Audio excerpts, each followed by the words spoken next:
Hello dear students, welcome back to my channel Physics SPC. A particle of mass m is at rest, मतलब initial velocity zero at the origin से start किया at the time zero. It is subjected a force F t. F is a function of t equal to F naught e की power minus के B t in the x direction. It speed v t, v the function of time, is depicted by which the following curves.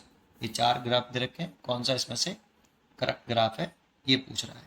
देखो solution करते हैं कैसे करें. तो हमें यहाँ पे एक तो ये गिवन है कि t बराबर जीरो पर आपकी इनिशियल वेलोसिटी है वो जीरो है. ठीक है.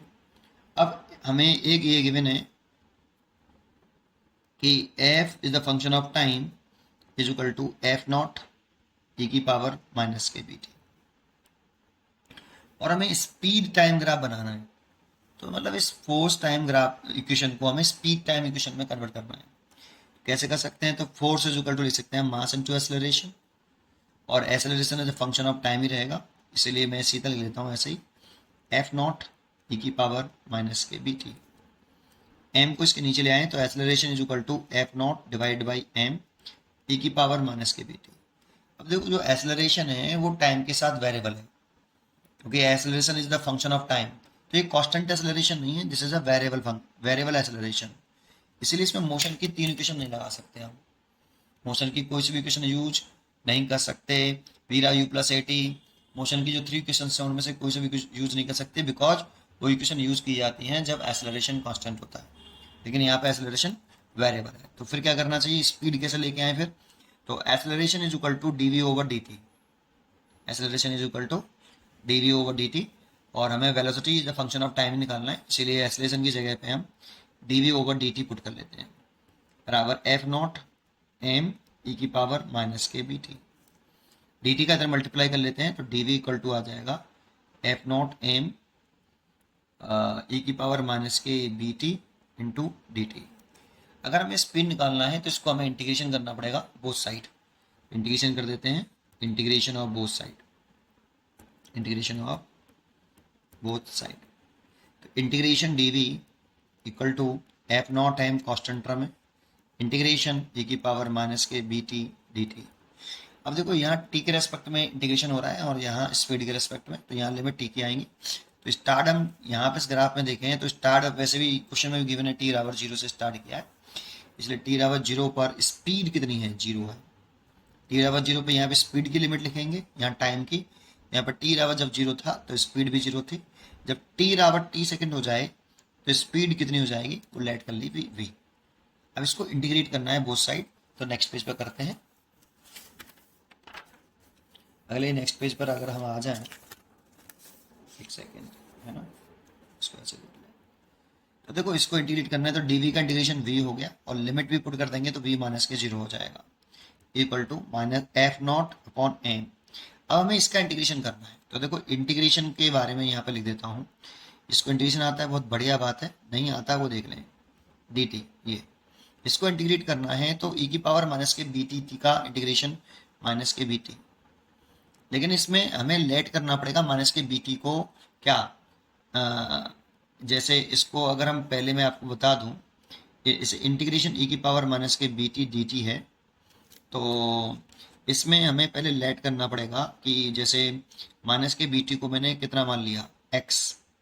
तो इसको डिफरेंशिएट करें विद रेस्पेक्ट टू टी, तो माइनस के b d t over d x बराबर कितना? वन. तो डी टी इक्वल टू लिख सकते हैं माइनस का डी एक्स ओवर बी. तो अब वैल्यू पुट कर दें इस जगह पे, तो इंटीग्रेशन ई की पावर एक्स और डी टी की जगह पुट कर सकते हैं, तो माइनस आगे आ गया डी एक्स ओवर बी. और ई की पावर एक्स का इंटीग्रेशन होता है ई की पावर एक्स, तो माइनस के वन अपॉन बी ई की पावर एक्स, और एक्स की वैल्यू हम वापस कर दें तो माइनस के वन अपॉन बी ई की पावर माइनस के बी टी. तो इसका इंटीग्रेशन हो गया है ना. इसका इंटीग्रेशन ये आया, इसीलिए मैं इसको यहाँ इंटीग्रेशन करके लिख देता हूँ कि इसका इंटीग्रेशन आ रहा है माइनस के वन अपॉन बी ई की पावर माइनस के बी टी, ये. और इसकी लिमिट पुट करनी है हमें कितनी? जीरो से टी. अब देखो माइनस साइन, पहले इसको ऐसे लिख सकते हैं क्या? V is equal to minus के एफ नॉट एम बी और ई की पावर माइनस के बी टी, और लिमिट आपकी 0 to t। अब पहले अपर लिमिट लिखें, t को रिप्लेस करें, पहले उसके अपर लिमिट माइनस लगा के लोअर लिमिट पुट करें, तो v इक्वल टू माइनस के F naught upon M B, और पुट करें तो e की पावर माइनस के बी टी रहेगा और e की पावर 0। अब आपको मालूम होगा कि, यहाँ नोट कर देता हूँ, किसी की भी पावर 0 हो उसकी वैल्यू 1 होती है, किसी की भी पावर 0 हो उसकी वैल्यू 1 होती है। e की पावर 0 है इसीलिए इसकी वैल्यू 1 होगी, तो इसकी तो वैल्यू 1 हो गई, minus F naught upon M B, और इसकी वैल्यू 1 हो गई, तो e की पावर माइनस के बी थी -1। इस माइनस साइन का अंदर अंदर मल्टीप्लाई कर दें, इस माइनस साइन का अगर अंदर मल्टीप्लाई कर दें तो F naught over m B 1 minus e की पावर माइनस के बी टी। देखो ये स्पीड का टाइम के साथ रिलेशन आ गया, ठीक है। अब यहाँ पे तो एफ नॉट तो एक कांस्टेंट टर्म है और एम बी भी एक कांस्टेंट टर्म है, ये पूरा एक कांस्टेंट है, बस यहाँ पे टी का वेलोसिटी स्पीड के साथ ये रिलेशन है। तो आगे देखते हैं, अब क्या करें कि इसमें देखो t बराबर 0 पर, ऐसा क्यों कर रहा हूँ, क्योंकि देखो t बराबर 0 से पर v की वैल्यू निकाल लो। ग्राफ अगर देखें t बराबर 0 में v की वैल्यू कितनी है t बराबर 0 पर, वो हम कैलकुलेट करें पहले। तो t बराबर 0 पर अगर हम देखें तो यहाँ पर v की वैल्यू निकालें तो F naught upon M B और 1 माइनस ई की पावर 0, क्योंकि मैंने t बराबर 0 रखा तो e की पावर 0, और e की पावर 0 की वैल्यू 1, किसी की भी पावर 0 हो, 1 की पावर 0, 1000 की पावर 0, उसकी वैल्यू 1 ही होती है, इसकी वैल्यू 1 हो जाएगी, और 1 हो जाएगी तो v बराबर F naught upon M B 1 minus 1, तो बराबर कितना आएगा 0। तो t बराबर 0 पर, t बराबर 0 पर v की वैल्यू 0 आई, एक बात तो ये समझ में आई। दूसरा, t बराबर इन्फिनिटी पर v की वैल्यू निकालें, तो t बराबर इस वाली इक्वेशन में t बराबर हम इन्फिनिटी पुट करते हैं, इस वाली इक्वेशन में t बराबर इनफाइनाइट पुट करके देखते हैं तो क्या आएगा, F naught upon M B 1 minus e की पावर माइनस इनफाइनाइट।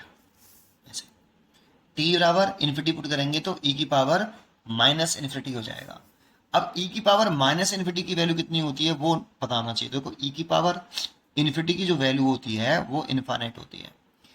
अगर e जानते हो किसी की भी अगर जैसे a की पावर इन्फिनिटी है और a ग्रेटर देन 1 है तो इसकी वैल्यू भी इन्फिनिटी है, बस a की वैल्यू 1 से बड़ी होनी चाहिए। तो जैसा कि हम जानते हैं e की जो वैल्यू जो होती है वो 1 से बड़ी होती है 2.71828, इसलिए इसकी वैल्यू इनफाइनाइट।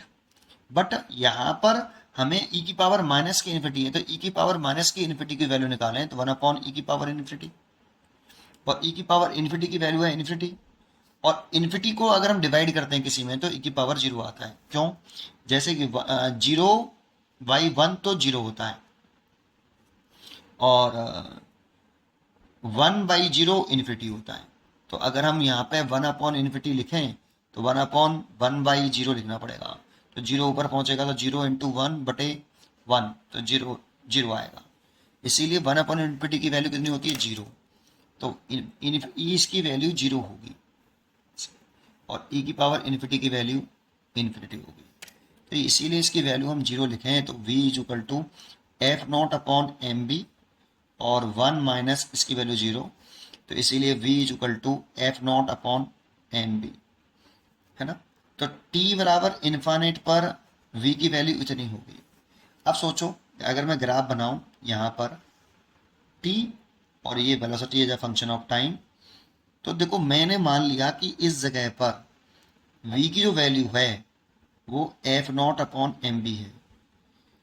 अब इस ग्राफ को मेरे को t बराबर 0 पर, t बराबर 0 पर तो v 0 है, इसलिए स्टार्ट तो ग्राफ 0 से होगा, लेकिन जानते हो t की वैल्यू इन्फिनिटी हो जाएगी तब v की value F naught upon M B होगी, इसीलिए इस ग्राफ को, और एक्सेलरेशन है तो इसीलिए वेलोसिटी बढ़ेगी, और इस ग्राफ को हमें ऐसे बनाना पड़ेगा।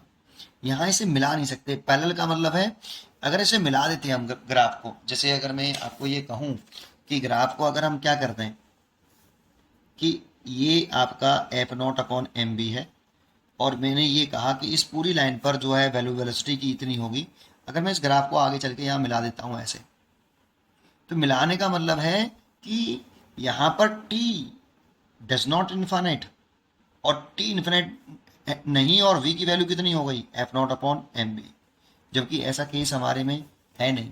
इसीलिए इस ग्राफ को हमें क्या करना पड़ेगा, इसके जस्ट पैरेलल करना पड़ेगा इसके, क्योंकि अगर हम पैरेलल कर देंगे तो ये जाके कहाँ पर मीट करेगा, इन्फिनिटी पे जाके, जब टी इन्फिनिटी हो जाएगा तब ये मीट करेगा।